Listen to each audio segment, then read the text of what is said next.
തലവേദന എന്താണെന്നറിയില്ല, രാവിലെ മുതൽ തുടങ്ങിയതാണ്. അപ്പൊ ചില ഭർത്താക്കന്മാർ പറയും, അനക്കൊണ്ട് ഇന്നലെ മുതലേ തലവേദന, രണ്ടളി തലവേദന മാറും. ഇത് കിട്ടാനാണോ ഈ ഭാര്യ അങ്ങനെ പറഞ്ഞേക്കണത്?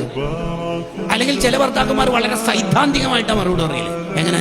തലവേദന, പിന്നെ ടൈഗർ ബാം ഇൻകത്തിന് വാങ്ങിത്തന്നു, തേക്ക് വാങ്ങിയ ഗുളിക മരുന്നോ തേക്കാറുണ്ടോ, കഴിക്കാറുണ്ടോ? പിന്നെ ആ പെണ്ണ് പറയും, നിങ്ങൾക്ക് തലവേദന ഒന്നുമില്ല, സോറി സാർ. അതേ സമയത്ത് ആ ഭർത്താവ്, എന്താ മോളെ ചിലപ്പോൾ മുത്തേ, അത് നിങ്ങൾ ഇഷ്ടമാണ്, നിങ്ങൾക്ക് ഇഷ്ടമുള്ളത് വിളിക്കാം, തക്കാളിപ്പെട്ടിന്നാണ് വിളിക്കുന്നത്, അങ്ങനെ വിളിക്കാം, അത് ആസിലേക്ക് നിങ്ങൾ ഇഷ്ടമാണ്. ആ വിഷയത്തിൽ ഞാൻ കയറി ഇടപെടേണ്ട കേസല്ല. എന്താ മോളെ, എന്താ മുത്തേ, എന്ത് തലവേദന നോക്കട്ടെ എന്ന് പറഞ്ഞിട്ട് ഒന്ന് ഈ ഭർത്താവിൻ്റെ ആ തണുത്തൊരു കൈ ഒന്ന് ചേർത്ത് വെച്ചാൽ തന്നെ പ്രായത്തില്ലേ, ഞാൻ എന്നെ പിടിക്കണം എന്ന് പറയലോടുകൂടി ആ പെണ്ണിൻ്റെ തലവേദന പോകും. ഇത് കാണുന്ന ഒരു ചെറുക്കൻ, ഓൻ്റെ കല്യാണം അടുത്ത മാസം നിശ്ചയിച്ചിട്ടാണ് നാട്ടിലേക്ക് ഗൾഫിൽ നിന്ന് വന്നേക്കണത്. ഓനിക്ക് ഭാര്യനോട് എങ്ങനെ പെരുമാറേണ്ടത് എന്നുള്ളത് ഇനി പ്രത്യേക ക്ലാസ് കൊടുക്കണോ? വേണ്ട.